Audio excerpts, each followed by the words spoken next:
فأما من أعطى واتقى যে ব্যক্তি দান করে এবং ভয় করে চলে, এই কথাটা আল্লাহ তাআলা হযরতে আবু বকর সিদ্দিক রাদিয়াল্লাহু তাআলা আনহুর শানে আল্লাহ পাক আয়াত নাযিল করেছেন। আবু বকর এই গোটা উম্মতের ভিতরে আবু বকরের মতো এত তাকওয়াবান কোন উম্মত, কোন ব্যক্তি এই উম্মতের ভিতরে আছে নাকি?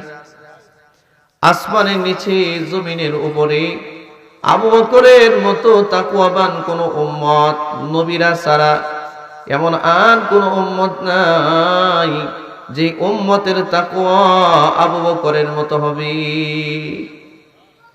যে উম্মতের দান আবু বকরের মতো হবে। আবু বকরের মতো দান ও কেউ করতে পারে নাই। আল্লাহু আকবার বলেন। জিন্দেগি আল্লাহ রাস্তায় দিয়ে দিয়েছেন, গোটা জিন্দেগি, গোটা মাল দৌলত যা কিছু আছে সব আল্লাহর রাস্তায় দিয়ে দিয়েছেন, নিজের জীবনটাও আল্লাহর রাস্তায় দিয়ে দিয়েছেন। আবু বকর তো আবু বকর। এই আবু বকরের ব্যাপারে আয়াতে কারিমা আল্লাহ পাক নাযিল করেছেন, ফাআম্মা মান আতা ওয়াত্তাকা, আমার রাস্তায় দান করে এবং ভয় করে চলে, সে ভয় করে চলে। পক্ষান্তরে মক্কার ভিতরে এমন পাপিষ্ঠ মানুষ ছিল, যে মানুষগুলো শুধু মাল ধরে রাখা পছন্দ করত, গরিব মানুষের উপরে জুলুম করত, জুলুম। আবু জেহেলের কাছে মালের কোনো কমতি ছিল না, আবু লাহাবের কাছে মালের কোনো কমতি ছিল না, উবাই ইবনে খালফের কাছে, উমাইয়া ইবনে খালফের কাছে মালের কোনো কমতি ছিল না, মালের কমতি কারো কাছেই ছিল না। কিন্তু এরা সবাই গরিব মানুষের উপরে জুলুম করে বেড়াতো, ঠিক কি না? দান তো করতোই না, আল্লাহকেও ভয় করতো না এবং মানুষের উপরে জুলুম করতো। বেলাল ইবনে রবাহ হাফসি এক গোলাম, নাম শুনেছেন? বেলাল হাফসির নাম শুনেন নাই? বেলাল হাফসি যার গোলাম ছিলেন তার নাম ছিল উমাইয়া ইবনে খালফ। এই উমাইয়া ইবনে খালফ অনেক সম্পদের মালিক ছিল, অনেক সম্পদের মালিক। ইন্না সায়াকুম লাশাত্তা,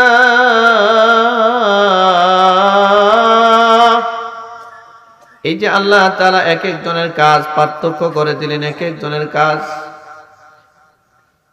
হযরত ওমর, হযরত আলী, হযরত উসমান, হযরত আবু বকর আল্লাহর রাস্তায় দান করে কলিজার মধ্যে শান্তি পাইতেন, আল্লাহকে ভয় করে তারা কলিজায় প্রশান্তি লাভ করতেন।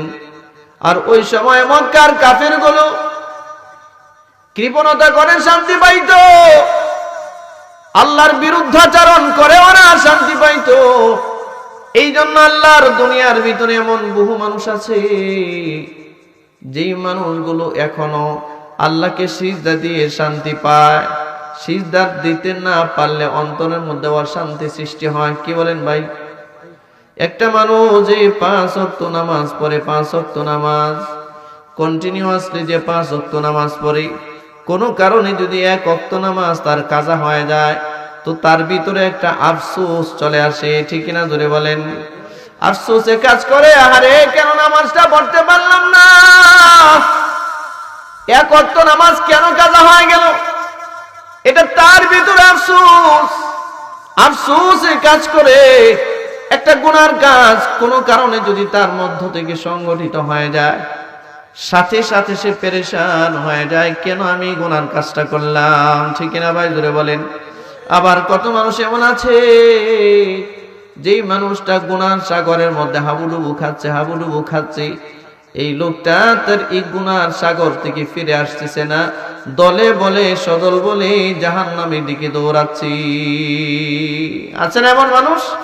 এই জন্য আল্লাহ তাআলা বলেন, ইন্না সায়াকুম লাশাত্তা, তোমাদের কর্ম পদ্ধতি ভিন্ন ভিন্ন, ভিন্ন ভিন্ন তোমাদের কর্ম পদ্ধতি।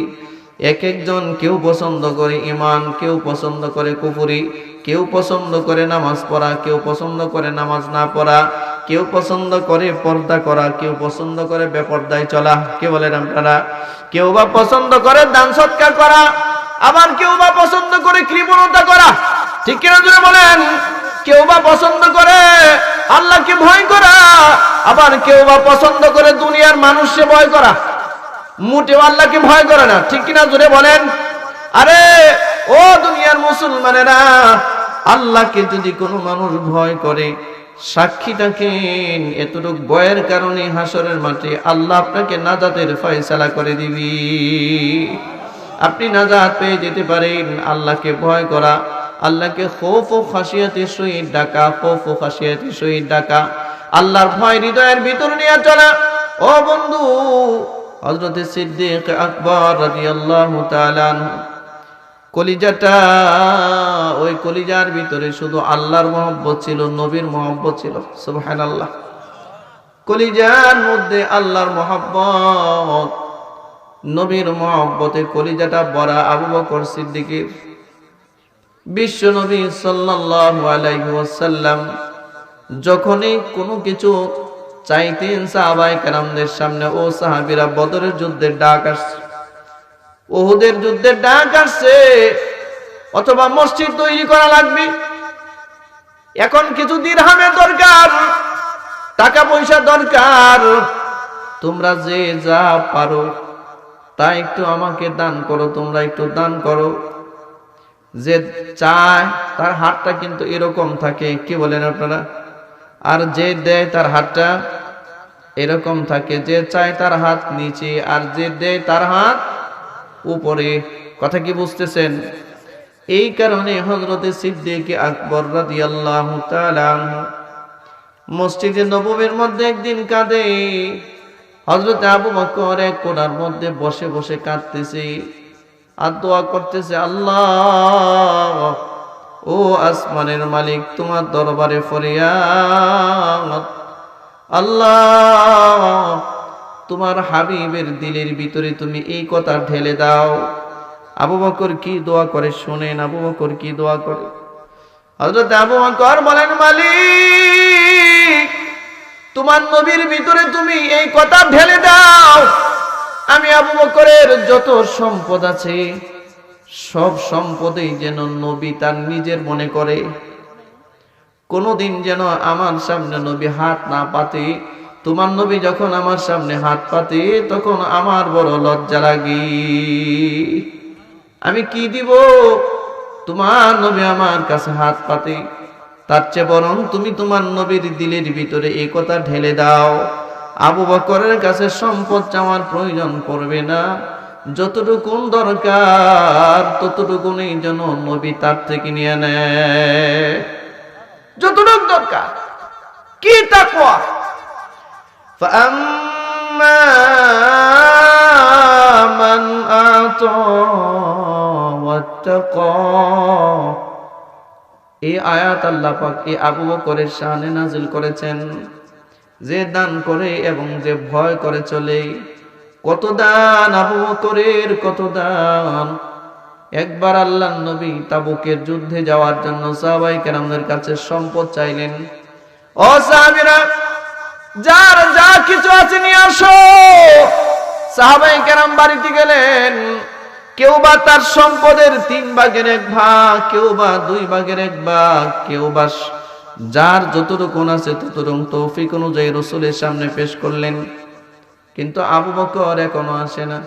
হযরত ওমর ইবনুল খাত্তাব রাদিয়াল্লাহু তাআলা আনহু চিন্তা করলেন, আজকে নবী যেহেতু বলেছেন তোমাদের যার যতটুকু দরকার, তোমরা যা যতটুকু পারো আমার সামনে তোমরা এই হাদিয়া পেশ করো, দান পেশ করো, যে যুদ্ধের ময়দানে যাওয়া লাগবে। হযরত ওমর বললেন, আজকে মনে হয় এই সওয়াবের দিক দিয়ে আমি আবু বকরকে একটু পিছনে ফেলে দিতে পারবো, কারণ আমার সমপরিমাণ সম্পদ আবু বকরের নাই, আমার সম্পদ একটু বেশি আছে। এ মুসলমান, আবু বকর তো এমন লোক, মক্কার জীবনে যখন আবু বকর মক্কার জিন্দেগিতে বসবাস করতেন, আবু বকর কিন্তু একজন শিল্পপতি ছিল, শিল্পপতি তৎকালীন সময়ে।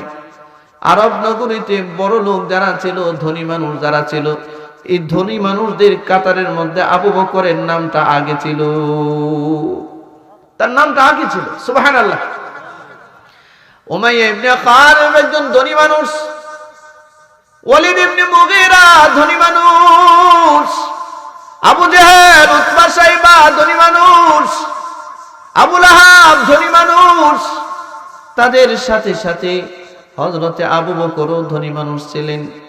খাদিজাতুল কুবরা রাদিয়াল্লাহু তাআলা আনহা, গোটা উম্মতের মা, আমাদের মা, উম্মাহাতুল মুমিনিন হযরতে খাদিজাতুল কুবরা রাদিয়াল্লাহু তাআলা আনহা, তিনিও তৎকালীন সময়ে মক্কার একজন ধনাঢ্যবান নারী ছিলেন, ব্যবসায়ী ছিলেন। এটা জানেন তো সবাই।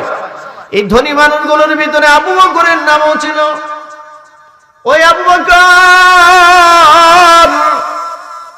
বিশ্বনবী সাল্লাল্লাহু আলাইহি ওয়াসাল্লামের উপরে ঈমান আনবার কারণে, কালিমা পড়বার কারণে যত মাল দৌলত ছিল, যত সম্পদ ছিল, টাকা পয়সা ছিল, সব ছেড়ে দিয়া খালি হাতে নবীর সাথে বিবি বাল বাচ্চা আত্মীয় স্বজন মাল দৌলত সব মক্কায় রেখে আবু বকর নবীর সাথে হিজরত করে মদিনায় চলে গিয়েছে।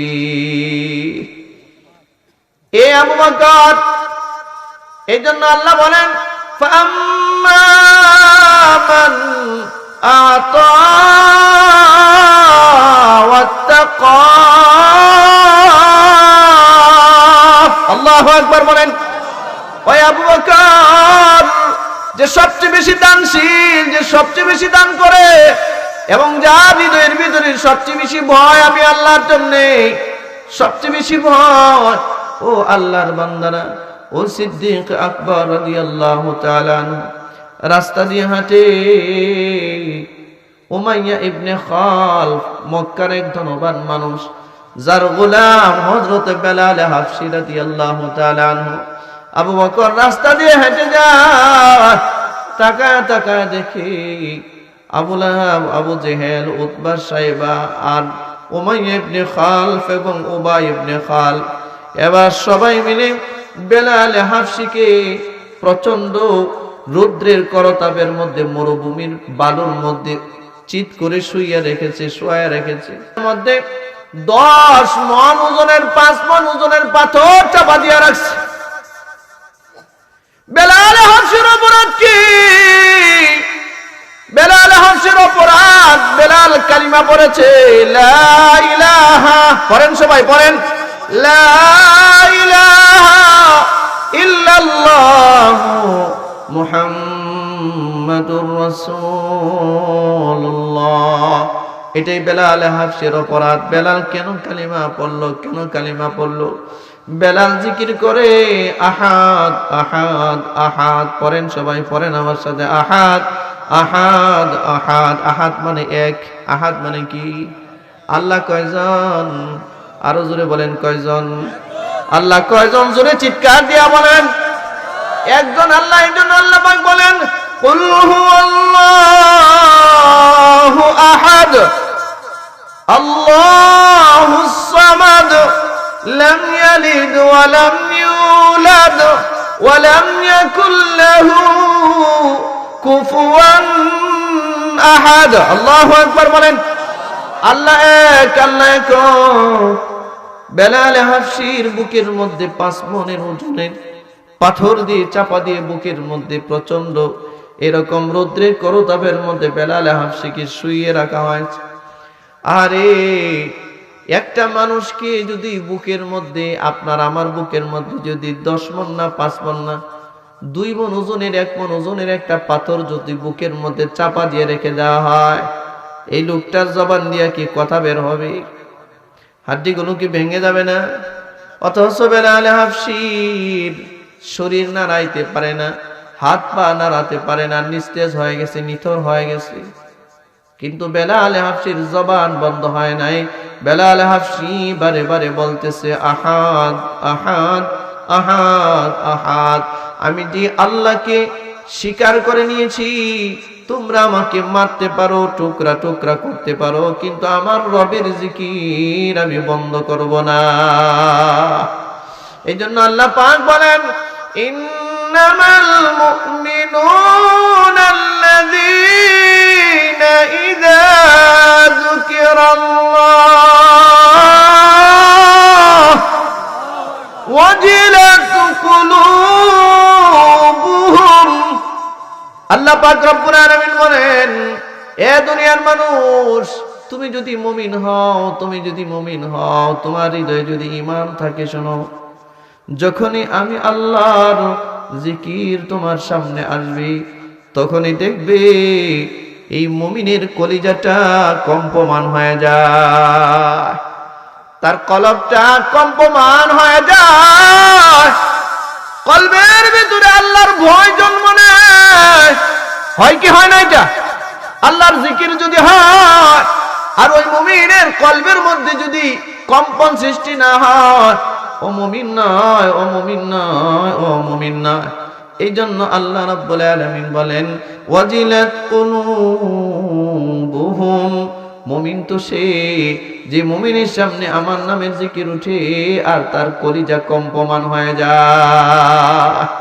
হযরত বেলাল হাবশী জিকির করে আল্লাহর নামের জিকির। বেলাল হাবশীর কলিজার যে একটা মজা, ও বন্ধু, পৃথিবীতে 1000 কোটি টাকার মালিক হইলেই মানুষ সুখী হতে পারে না, ঠিক কিনা জোরে বলেন? বিশাল বিল্ডিং এর মালিক হলে পরে মানুষ সুখী হতে পারে না। এই পৃথিবীতে বিশাল ক্ষমতার মালিক হলে পরে মানুষ সুখী হতে পারে না। সুখ তো টাকায় আনে না, সুখ তো বিল্ডিং এ আনে না, সুখ তো আল্লাহ পাক বান্দার হৃদয়ের ভিতরে দান করে। কি বলেন আপনারা? হ্যাঁ, ঠিক না? যার হৃদয় সুখী, যার অন্তর সুখে আছে, যার হৃদয় সুখে আছে, সেই মূলত সুখী। সে হতে পারে রিকশাওয়ালা, হতে পারে ভ্যান গাড়িওয়ালা, ঠিক না জোরে বলেন? সে সুখী হতে পারে, সুখী হতে পারে। ও বন্ধু, হযরত সিদ্দিক আকবর তাকা তাকা দেখে হযরত বেলাল হাবশী, বেলাল ইবনে রুবাহ, বেলাল হাবশীকে এরকম ভাবে বুকের মধ্যে পাথর চাপা দিয়ে, শক্ত পাথর চাপা দিয়ে বেলাল হাবশীর কানের কাছে গিয়ে আবু জেহেল আর উমাইয়া ইবনে খাল বলে, বেলাল রে, এখনো যদি বাঁচতে চাও কালিমা ছাড়ো, আহাদ আহাদ জিকির ছাড়ো। আপনারা বলেন, আল্লাহ আল্লাহ জিকির করলে কি মজা লাগে না? মজা লাগে না? একটু বলেন তো সবাই, আল্লাহ আল্লাহ, জোরে জোরে জোরে, আল্লাহ আল্লাহ আল্লাহ আল্লাহ আল্লাহ। মুখটা, জবানটা খুলে একটু আল্লাহর জিকিরটা করেন, দেখুন ভালো লাগে কিনা।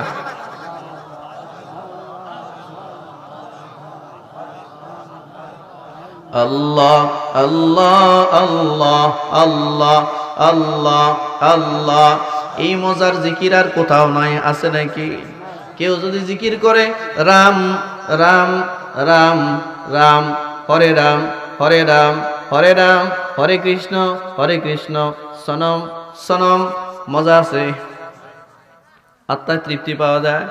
কিন্তু যখনই বলবেন আল্লাহ আল্লাহ আল্লাহ আল্লাহ আল্লাহ আল্লাহ আল্লাহ আল্লাহ, জোরে জোরে জোরে, আল্লাহ আল্লাহ আল্লাহ আল্লাহ আল্লাহ আল্লাহ আল্লাহ, মজা আছে কিনা? মজা নাই? এই নামে মজা নাই।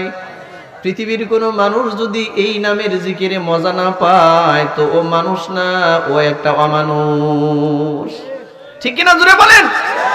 এই নামের জিকিরে যদি সে মজা না পায়, সে মানুষ নয়। হযরত বেলাল হাবশীর কলিজার মধ্যে আল্লাহর নামের মজা চলে আসছে, সুবহানাল্লাহ বলেন, সুবহানাল্লাহ। এই জন্য বেলাল হাবশী 5 পন ওজনের পাথর চাপার ভিতর থেকেও মালিকের জিকির করে আহাদ আহাদ আহাদ। তার মানে সে এটাই বলে যে আমার আল্লাহ 100 জন না, আমার আল্লাহ লাত আর উজ্জা না, আমার আল্লাহ হুবল আর মানাত না, আমার আল্লাহ হচ্ছে আল্লাহ যিনি আসমান সৃষ্টি করেছেন, সুবহানাল্লাহ বলেন। এই জন্য বেলালের মজা হৃদয়ের ভিতরে।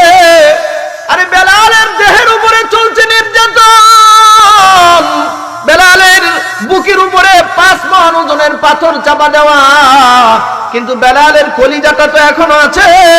এই কলিজার ভিতরে আল্লাহর নামের জিকির তৈরি হয়ে গেছে। সুবহানাল্লাহ বলেন সুবহানাল্লাহ।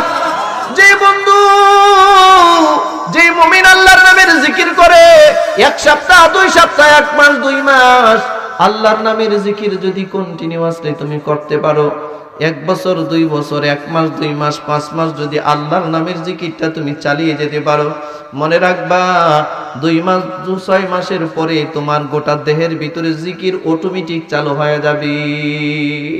তুমি কাজ করতেছো, কাজ অফিসে কাজ করতেছে, তোমার হাত কাজ করতেছে, কিন্তু তোমার কলিজার মধ্যে আওয়াজ হচ্ছে আল্লাহ আল্লাহ আল্লাহ আল্লাহ আল্লাহ আল্লাহ আল্লাহ আল্লাহ আল্লাহ আল্লাহ।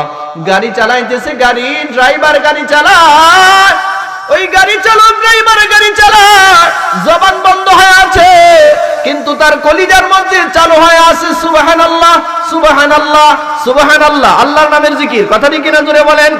এ বন্ধু, একদম রিকশা চালক রিকশা চালায়, রিকশা চালাচ্ছে, কিন্তু আল্লাহর নামের জিকির করতে করতে করতে করতে করতে করতে তার জবান, তার দেহ, তার দিল, তার দিমাগ, তার শরীরের অঙ্গগুলো এমন করেছে সে কাজ করতেছে, কিন্তু তার ভিতরে জিকির চলতেছে। কি বলেন? চলতেছে না? দুনিয়া লোভী যারা, যে যেটাকে পছন্দ করে ভালোবাসে, দেখবেন সে এইটাই যত কিছুই করে বারে বারে তার মনের মধ্যে শুধু এইটাই নাড়াচাড়া দেয়, ঠিক না? আল্লাহকে যে পছন্দ করে, যে ভালোবাসে, তার কলিজার মধ্যে যে জিকির সেট আপ করে, সেট আপ, এই যে আপনি আমি সুবহানাল্লাহ বললাম, সুবহানাল্লাহ, জানেনই সুবহানাল্লাহর বরকত কত। আল্লাহর নবী বলেন, কোন মুমিন যদি ঈমান নেওয়ার পর, ঈমান গ্রহণ করার পর একবার সুবহানাল্লাহ বলি, তুই আসমান আর জমিনের মাঝে যত ফাঁকা জায়গা আছে সব সুবহানাল্লাহর সওয়াব দিয়ে আল্লাহ ভরে দেয়, সব ভরে যায়। এ আল্লাহর বান্দারা, এই জন্য হযরতে বেলাল ইবনে রুবাহ, হযরতে বেলাল হাবশী বলতেছে আহাদ আহাদ আহাদ। এদিকে হাড্ডি ভেঙে যাচ্ছে, বেলালের হাড্ডি ভেঙে যাচ্ছে, কিন্তু তারপরও বেলাল বলতেছে আহাদ আহাদ আহাদ আহাদ আহাদ। হযরতে খাব্বাব, হযরতে খুবাইবের দেহটা ছিন্ন বিচ্ছিন্ন করে ফেলা হয়েছে, গোশতের টুকরাগুলো বিচ্ছিন্ন ভাবে পড়ে গিয়েছে। এ কাফেরেরা বলে, এরা খাব্বাব ইবনে খুবাইব, এখনো সময় আছে, মুহাম্মাদের নাম, আল্লাহর নাম বাদ দিই। কিন্তু তারা জবাব দিলেন, না না না, জীবন থেকে তুমি আমার শরীর থেকে গোশতের টুকরা আলাদা করতে পারো, কিন্তু আমি খাব্বাব, আমি খুবাইব, আমার নবীর নাম, আমার আল্লাহর নাম কোনোদিন বলবো না। বেলাল হাবশী এরকম হয়, দেখে জিহ্বা নাড়ে।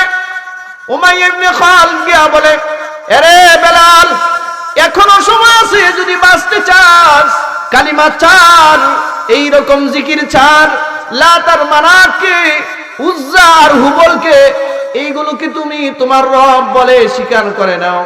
বেলাল হাবশী না করে, মাথা এরকম একটু ঘুরাইতে পারে, মুখে কথা বলতে পারে না, এই মুখে মাথা ইশারা দিয়া বলে, এর মনিব, এ উমাইয়া ইবনে খালদ পৃথিবীর শ্রেষ্ঠ এক পাপাচারের নাম।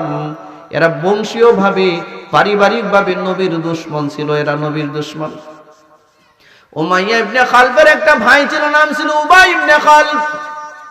এই পৃথিবীর জমিনে বিশ্বনবীর পবিত্র চেহারার উপরে উবাই ইবনে খালদ নিজের থুতু গিয়া নিক্ষেপ করে ফেলেছিল। নাউজুবিল্লাহ বলে, নাউজুবিল্লাহ।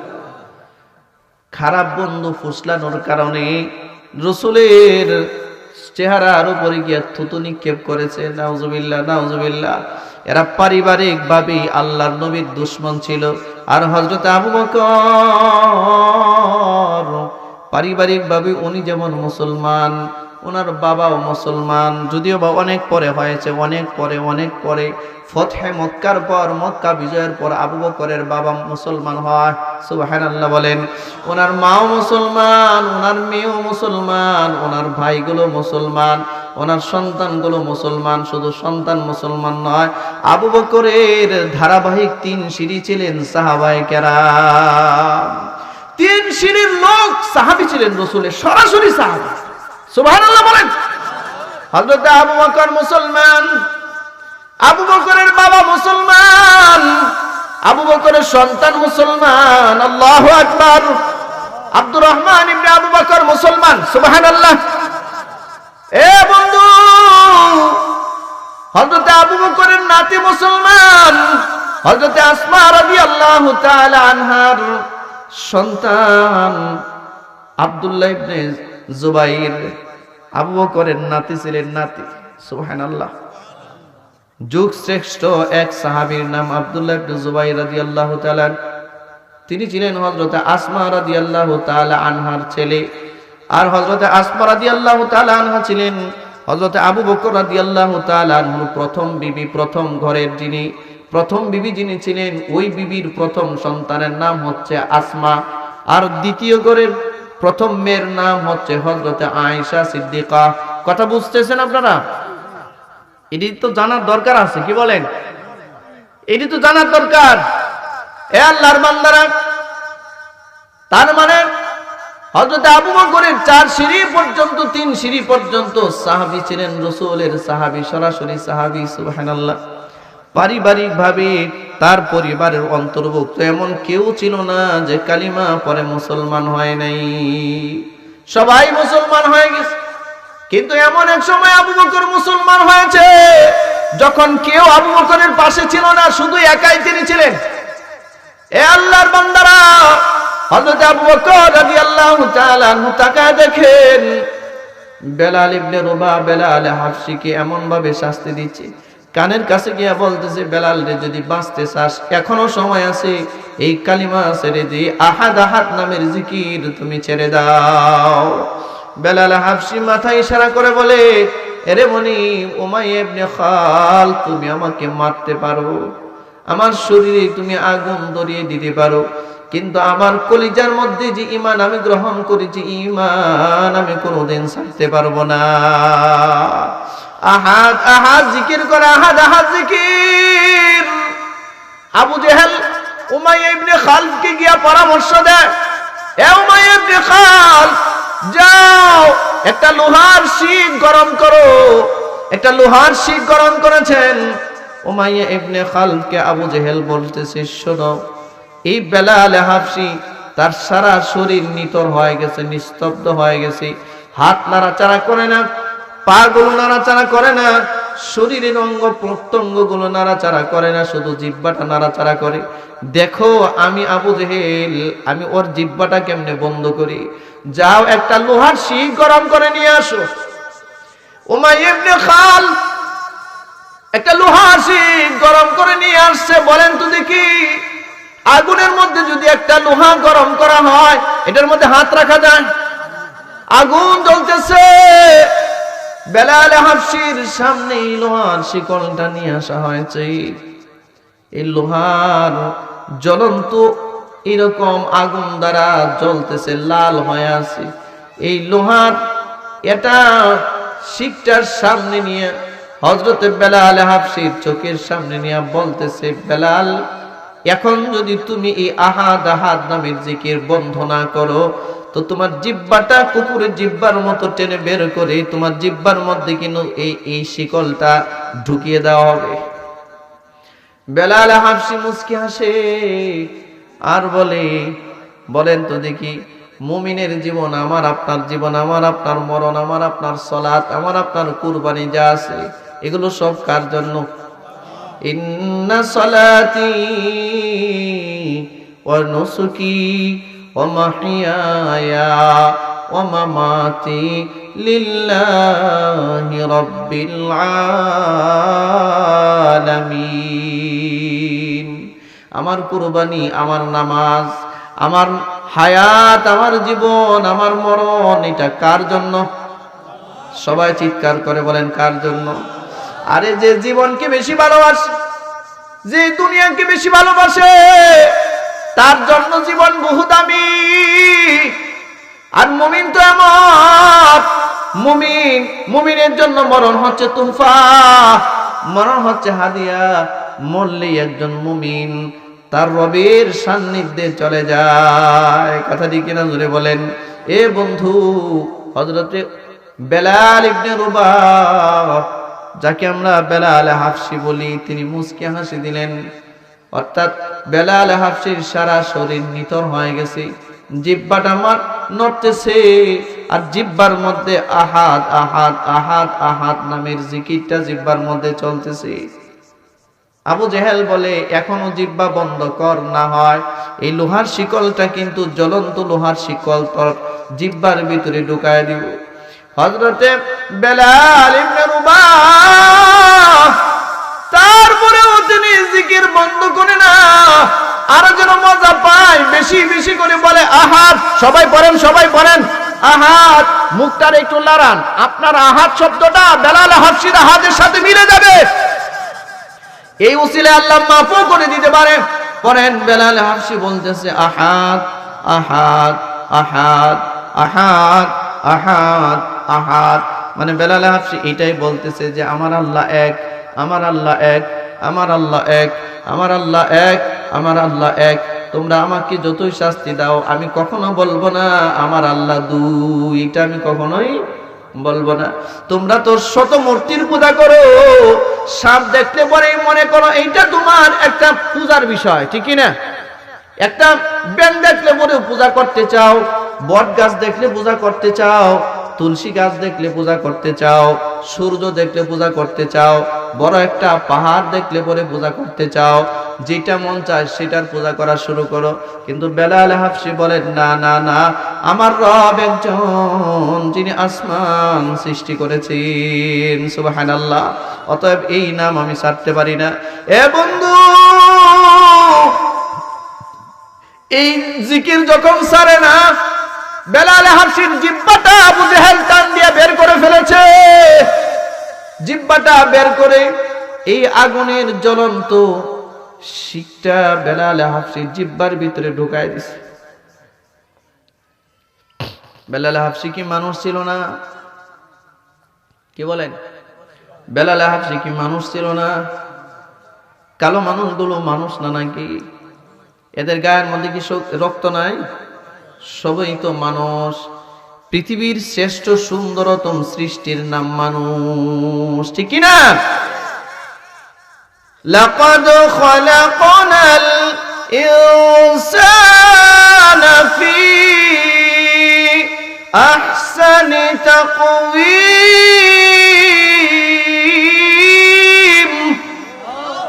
আল্লাহ পাক পৃথিবীর মানুষগুলোকে সবচেয়ে সৌন্দর্যতা দিয়ে সৃষ্টি করেছেন, সুবহানাল্লাহ বলেন।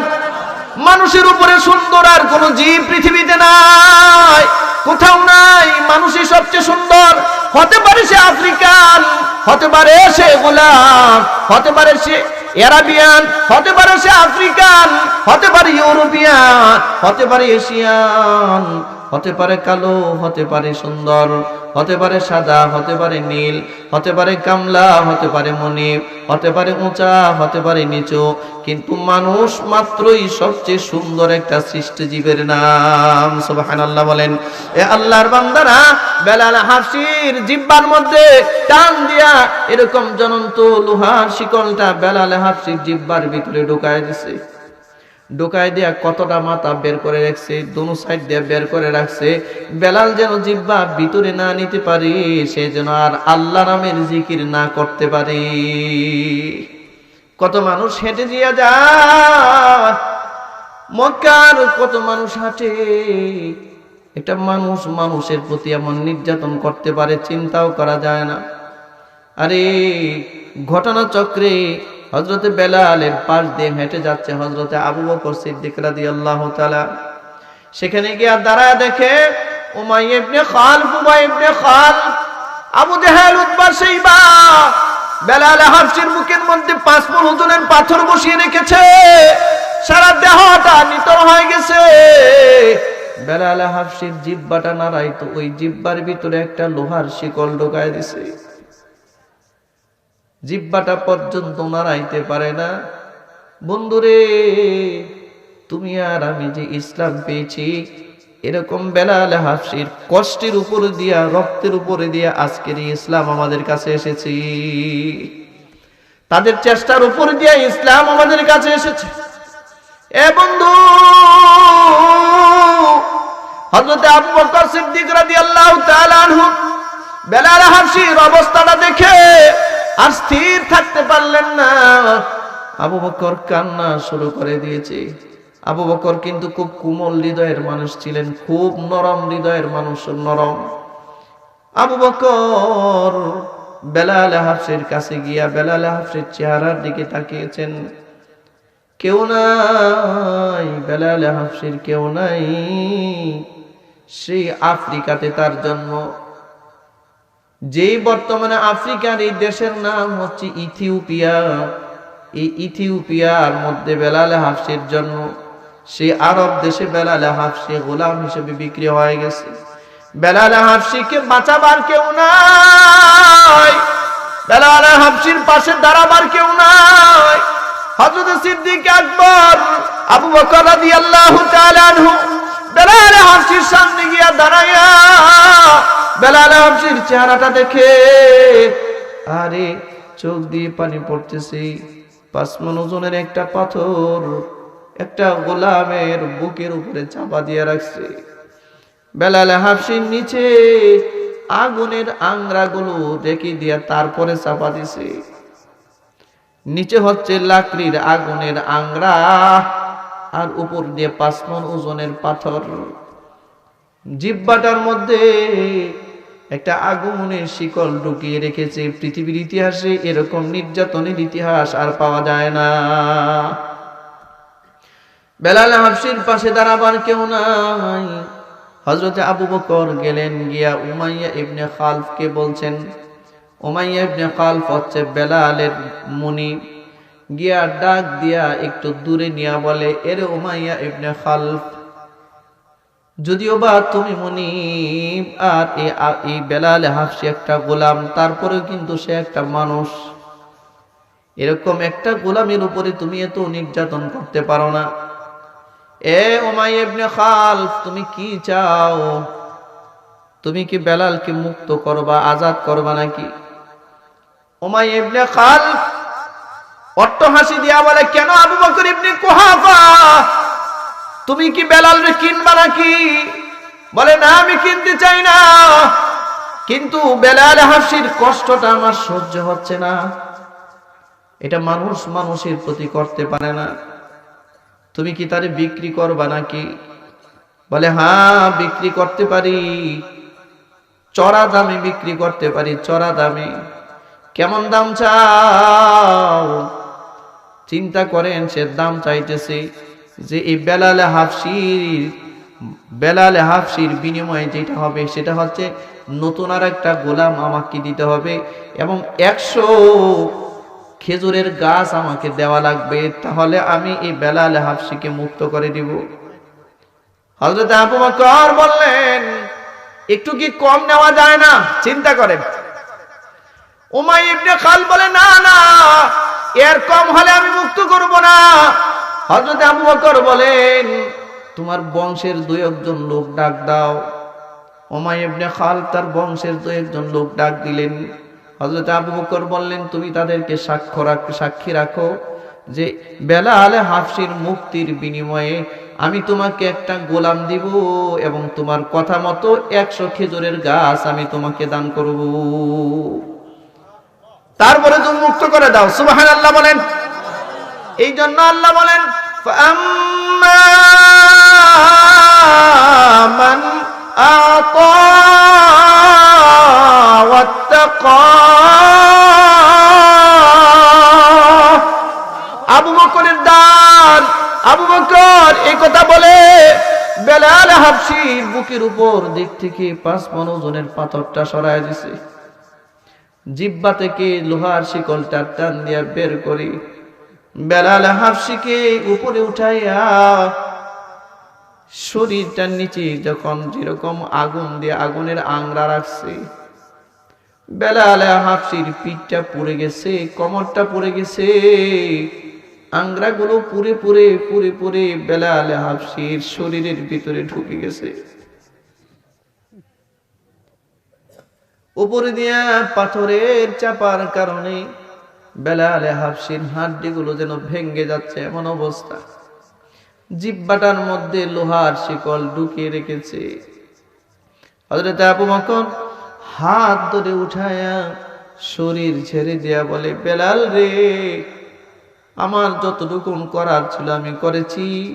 আমি উমাইয়া ইবনে খালফের কাছ থেকে তোমাকে ক্রয় করে নিয়েছি এবং আজকে এই মুহূর্ত থেকে তোমাকে আমি আবু বকর চিরদিনের জন্য মুক্ত করে দিলাম, চিরদিনের জন্য মুক্ত করে দিলাম। সুবহানাল্লাহ, জোরে বলেন সুবহানাল্লাহ, আরো জোরে চিৎকার করে বলেন সুবহানাল্লাহ।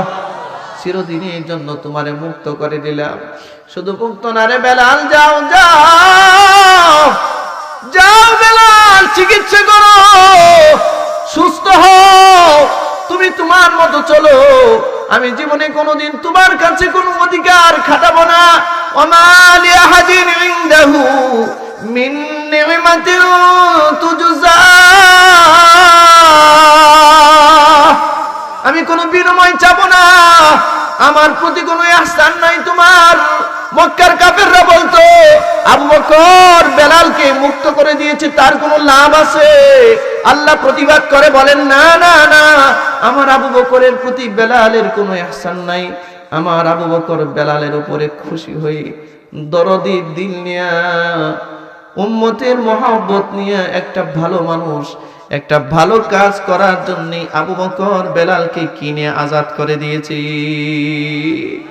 এর নাম আবু বকর।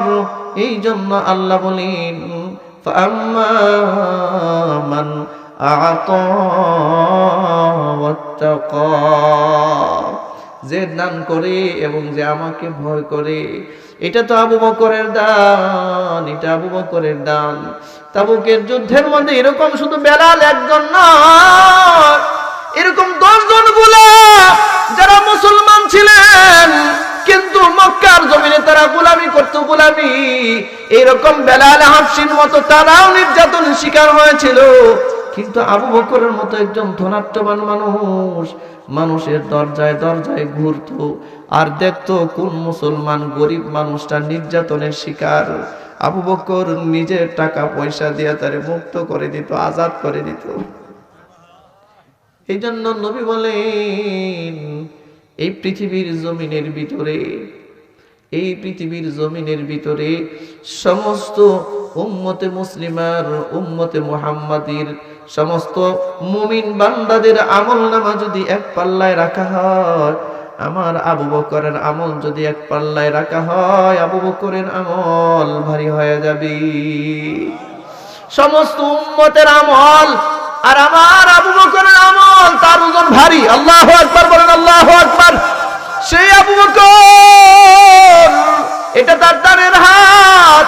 তাবুকের যুদ্ধে ডাক আসছে, সাহাবায়ে কেরাম কেউ বা 2টা, কেউ বা 5টা, কেউ বা 10টা উট নিয়ে আসে, অস্ত্র নিয়ে আসে রাসূলের হাতের জমারাকে। আল্লাহর নবী তাকায় দেখলেন সবাই এসেছে, কিন্তু আমার আবু বকর এখনো আসে নাই, আবু বকর এখনো আসে নাই। হযরত ওমর মনে মনে দিলে দিলে চিন্তা করতেছেন, এইবার বুঝি আবু বকর আমার থেকে পিছনে পড়ে যাবে, নেক আমলে পিছনে পড়ে যাবে। আবু বকর মনে হয় এবার আমার মতো আর দান নিয়ে রাসূলের কাছে আসতে পারবে না। আল্লাহ নবী জিজ্ঞাসা করেন, যে যা নিয়ে আসে। নবীজি জিজ্ঞাসা করেন, তুমি কি নিয়ে এসেছো আর কি রেখে এসেছো? কেউ বলছেন, ইয়া রাসূলুল্লাহ, আমার পুরো সম্পদের 3 ভাগের 1 ভাগ নিয়ে এসেছি। কেউ বলছেন, ইয়া রাসূলুল্লাহ, আমার সম্পদের 5 ভাগের 2 ভাগ নিয়ে এসেছি। কেউ বলতেছেন, ইয়া রাসূলুল্লাহ, আমার সম্পদের 2 ভাগের 1 ভাগ নিয়ে এসেছি। হযরত ওমরকে নবী জিজ্ঞাসা করেন, ওমর তুমি কি নিয়ে এসেছো? ওমর বলেন, নবী গো, আমার সম্পদ পুরোটারে আমি 2টা ভাগ করেছি। 2টা ভাগ করে অর্ধেক সম্পদ আপনার সামনে হাজির করেছি আর অর্ধেক রেখে এসেছি। রাসূল বলেন, আমার আবু বকর কোথায়? আবু বকরকে যে দেখি না। কিছুক্ষণ পরে আবু বকর একটা সালার চট গায়ের মধ্যে দিয়া হেঁটে হেঁটে আসতেছে। আবু বকর সালার চট গায়ের মধ্যে দিয়ে আসতেছে। ইনি তো সেই আবু বকর মক্কার জমিনে থাকতে তিনি চিনেন সবচেয়ে বড় একজন ধনী মানুষ। সালার চট পায়ের মধ্যে দিয়া গায়ের মধ্যে দিয়ে আসতেছে। আল্লাহর নবী সাল্লাল্লাহু আলাইহি ওয়াসাল্লাম আবু বকরের দিকে নজর করেছেন। মলিন মলিন চেহারা নিয়ে আবু বকর আসছে, রাসূলের সামনে এসে দাঁড়িয়েছেন। নবীর সামনে এসে দাঁড়িয়ে রাসূল জিজ্ঞাসা করলেন, ও সিদ্দিক আকবর আবু বকর, আপনি কি নিয়ে এসেছেন আর কি রেখে এসেছেন? আবু বকর বলেন, ইয়া রাসূলুল্লাহ। আল্লাহর নবী সাল্লাল্লাহু আলাইহি ওয়াসাল্লাম হযরত আবু বকরকে বলেন, আবু বকর কি নিয়ে এসেছো আর কি রেখে এসেছো বাড়িতে? হযরত সিদ্দিক আকবর বলেন, নবী হে, আমি আবু বকর আমার বাড়িতে গিয়া এই যুদ্ধের ময়দানে দান করার জন্য অনেক কিছু খুঁজলাম, যা ছিল সব একত্রিত করলাম, যা ছিল সব একত্রিত করলাম। আমার কাছে দেওয়ার মতো যা ছিল সব কিছু নিয়ে আপনার সামনে আমি হাজির হয়েছি। আর বাড়িতে রেখে এসেছি আল্লাহ এবং তার নবীকে। আপনি আর আল্লাহ ছাড়া আমার বাড়িতে এখন আর কিচ্ছু নাই। তার নাম আবু বকর। এই জন্য আল্লাহ বলেন, ফাম্মা মান আ'তা ওয়াত্তাকা। সুবহানাল্লাহ বলেন, সুবহানাল্লাহ। এই জন্য রব্বে কারীম বলেন, সেই আবু বকরের শানে আয়াত নাযিল করেছেন। আল্লাহ পাক ঘোষণা দিয়া বলেন, এই আবু বকর তার দান এত বেশি, আমার আবু বকরের মতো দান কারো নাই। আল্লাহু আকবার, আল্লাহু আকবার। বিশ্বনবী বলেন, আবু বকর এই জমিনের ভিতরে বহু সাহাবীরা আমার প্রতি ইহসান করেছে, ইহসান করেছে। সমস্ত সাহাবায়ে কেরামের ইহসানের বদলা আমি রাসূল দিয়ে দিয়েছি। কিন্তু আমার আবু বকর আমার উপরে এত ইহসান করেছে, আমি আমার আবু বকরের বদলা দিতে পারি নাই। আমার আবু বকরের বদলা আমার রব তাকে দান করবে, আমার আল্লাহ সেই বদলা দিবেন। এরপরে আল্লাহ পাক বলেন, ওয়াত্তাকা।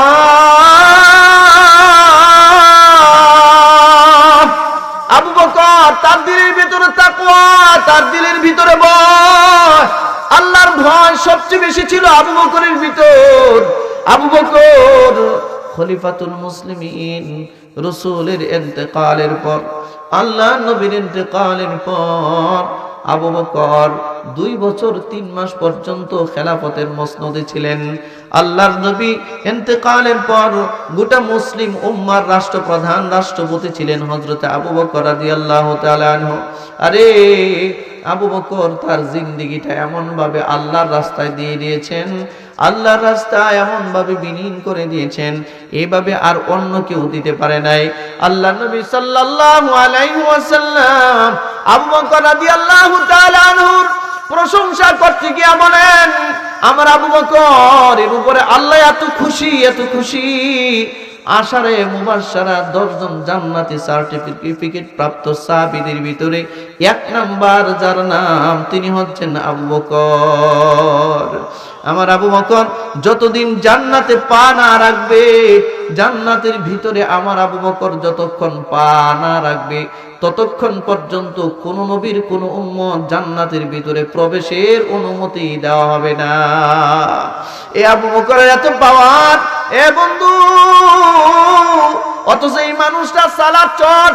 হযরত জিবরিল আমিন একদিন নবীর কাছে আসলেন। জিবরিল আমিন নূরের তৈরি ফেরেশতা, কিন্তু নবীজি তাকায় দেখেন জিবরিল আমিনের শরীরের মধ্যে সালাত চট পরানো। আল্লাহর নবী জিবরিল আমিনের দিকে তাকিয়ে বলছেন যে, জিবরাইল, ও জিবরাইল, তোমার গায়ের মধ্যে সালাত চট কেন? সালাত চট কেন? জিবরাইল, তোমার গায়ের মধ্যে সালাত চট কেন? হযরত জিবরাইল আমিন বলেন, নবী গো, শুধু আমার গায়ে সালাত চট নয়, আজকে আসমানের ফেরেশতারা যারা আছে সকলের গায়ে সালার চট পেছানোর নির্দেশ আল্লাহ দান করেছেন। কারণ আপনার আবু বকরের গায়ে সালার চট। আল্লাহু আকবার বলেন, আল্লাহু আকবার। এ আল্লাহর বান্দারা, আল্লাহর নবী সাল্লাল্লাহু আলাইহি ওয়াসাল্লাম ওই আবু বকরের ব্যাপারে এই জন্য বলেন, আমার আবু বকর গোটা জমিনের ভিতরে সবচেয়ে উৎকৃষ্ট মানুষের নাম, সবচেয়ে দামি মানুষের নাম, সবচেয়ে তাকওয়াবান মানুষের নাম।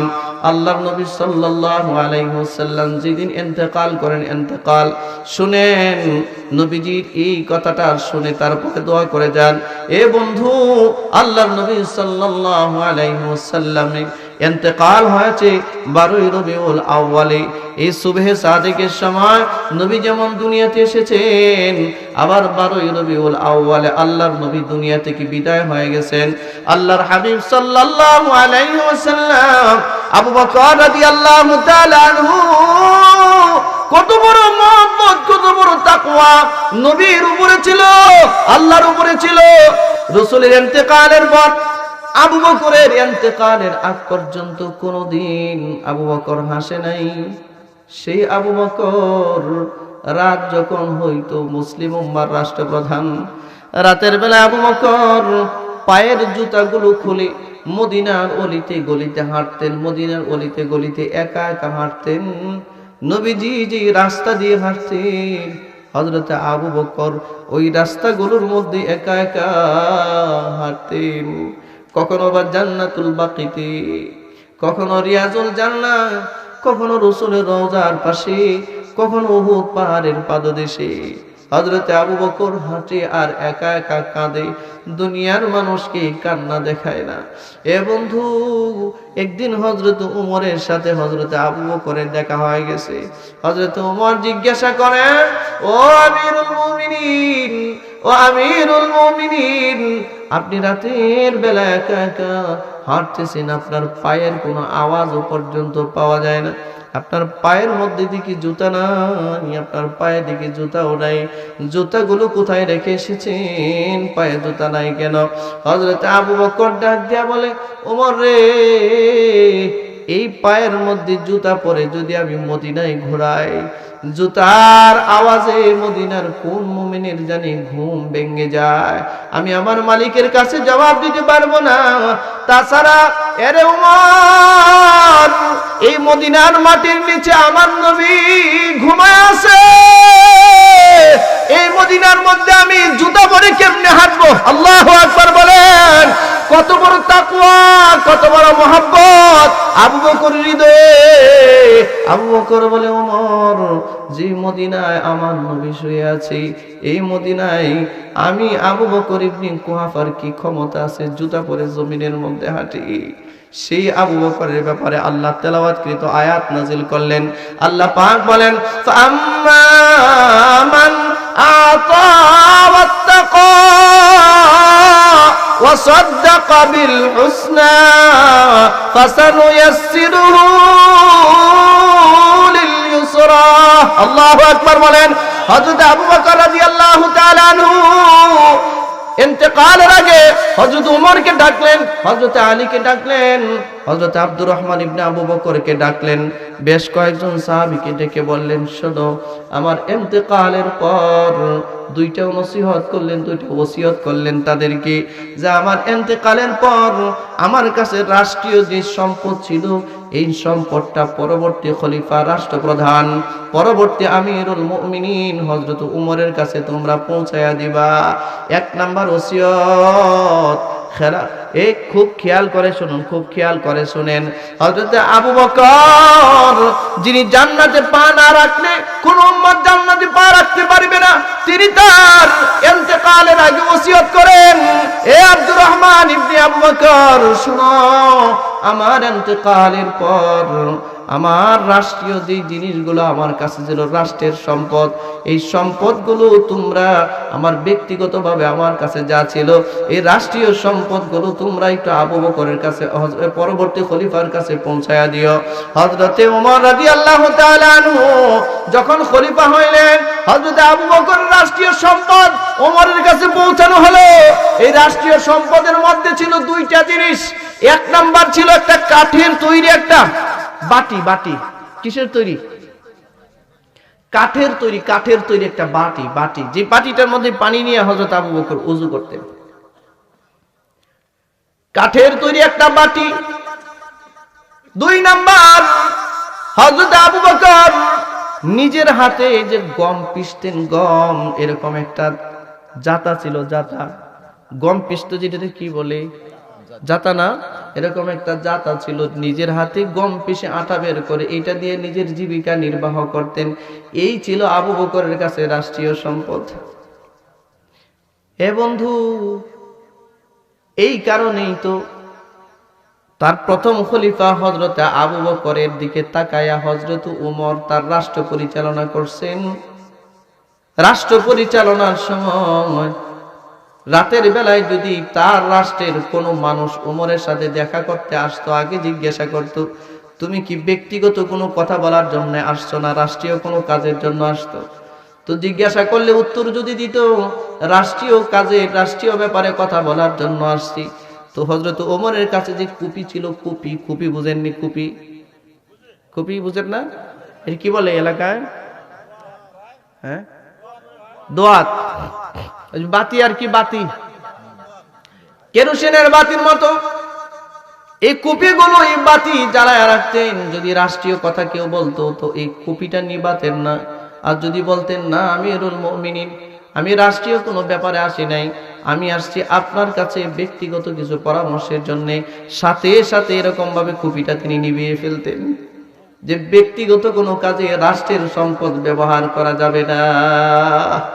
এ বন্ধু, এই তো ছিল মুসলমানের ইতিহাস। আজকে আমাদের নেতাগুলো যদি এমন হইতো, আজকে যদি আমাদের দেশের নেতাগুলো এমন হইতো, যেই নেতাগুলো রাসূল করিম সাল্লাল্লাহু আলাইহি ওয়াসাল্লামের এরকম জীবন্ত পথ প্রদর্শিত, এরকম সাহাবী হযরত ওমরের জিন্দেগি যদি পরিচালনা করত, হযরত আবু বকরের মতো যদি জিন্দেগি পরিচালনা করত, তাদের আদর্শ অনুসরণ করত, তাহলে আমাদের এই দেশটা সোনার দেশে পরিণত হইতো। ঠিক না? জোরে বলেন। আমাদের দেশের নেতারা তো বেশিরভাগ নেতারা তারা আদর্শ অনুসরণ করে মাও সেতুংয়ের, হযরত আবু বকরের না, কথাটি কিনা? আদর্শ অনুসরণ করে সাম্রাজ্যবাদীদের, আদর্শ অনুসরণ করে লেনিনের, আদর্শ অনুসরণ করে আইনস্টাইনের, কিন্তু রাসূলের আদর্শ অনুসরণ করে না। হযরত ওমর হযরত আবু বকরের আদর্শ অনুসরণ করে না। এ আল্লাহর বান্দারা, দুই নাম্বার ওসিয়ত করলেন। দুই নাম্বার, হযরত আবু বকর দুই নাম্বার ওসিয়ত করলেন, শুনো, আমার ইন্তেকালের পর আমার এই মৃতদেহটা তোমরা জানাজা পড়াইয়া আমার এই মৃতদেহটা সাদা কাপড় দিয়ে পেঁচাইয়া আমার নবী, আমার মাহবুব, আমার রাসূলের রওজায়ে আতহারের সামনে নিয়ে রাখবা। আমার নবীর রওজায়ে আতহারের দরজার সামনে গিয়ে আমার মৃতদেহটা রাখবা। এর উমর, আমার মৃতদেহটা নবীর রওজায়ে আতহারের সামনে রেখে রাসূলকে একটু ডেকে ডেকে বলবা, ওগো আল্লাহর নবী, সেই আবু বকর, যে আবু বকর আপনার হিজরতের রাতের সঙ্গে ছিল, এই সেই আবু বকর আপনার কাছে রেখে যাচ্ছি, আপনার দরবারে হাজির, যে আবু বকর আপনার হিজরতের রাতের সাথী ছিল, গারে সুরের সঙ্গী ছিল, যে আবু বকর, যে আবু বকর সারা জীবনে কোন সফরে আপনি যেতেন না, যে আবু বকরের মহব্বত আপনার হৃদয়ে ছিল, এই আবু বকরকে আপনার সামনে রেখে গেলাম। রাসূলের রওজার সামনে গিয়া আমার দেহটা এমন ভাবে রাখবা, নবীকে ডেকে বলবা, ওগো আল্লাহর নবী, আপনার আবু বকরকে আপনার রওজার সামনে আনলাম, যদি অনুমতি দেন আপনার পাশে আবু বকরকে দাফন করব, অনুমতি না দিলে ওমর রে, নবীর রওজা থেকে যদি কোনো অনুমতির ঘোষণা না আসে, আমি আবু বকরের দেহটা তোমাদের যেখানে মনে চায় সেখানে দাফন করে নিও।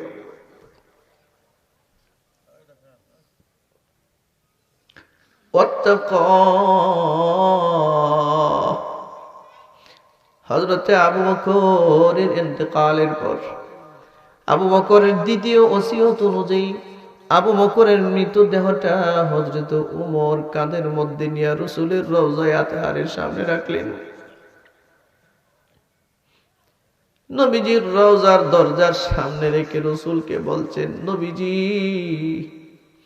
আপনার পাগল আবু বকর আজকে নিতর দেহ নিয়ে আপনার দরজার সামনে হাজিরা দিয়েছে। যদি অনুমতি দেন তাহলে আপনার পাশে আবু বকরকে দাফন করা হবে। অনুমতি না দিলে আবু বকর বলেছে যেখানে পারি সেখানে আবু বকরকে দাফন করে নিব। এই কথা বলেছে ওমর রে, রাসূলের রওজার দরজার তালাটা নিজেরা খুলবে না, যদি অটোমেটিক খুলে যায় তবেই ভিতরে আমাকে দাফন করবে। এরে আল্লাহর বান্দারা, রাসূলের রওজায়ে আতহারের সামনে নিয়ে হযরত ওমর যখন রাসূলকে ডাক দিয়া বললেন, ওগো আল্লাহর নবী, আপনার পাগল আবু বকরকে আপনার রওজার সামনে নিয়ে আসলাম, যদি অনুমতি দেন আপনার পাশে আবু বকরকে দাফন করব, অনুমতি না দিলে যেখানে পারি সেখানে দাফন করব। আরে বন্ধু, রওজায়ে আতহারের ভিতর থেকে আওয়াজ আসতেছে,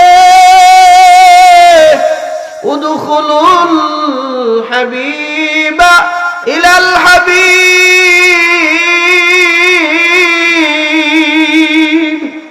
উদখুলুল হাবিবা ইলাল হাবিব, উদখুলুল হাবিবা ইলাল হাবিব।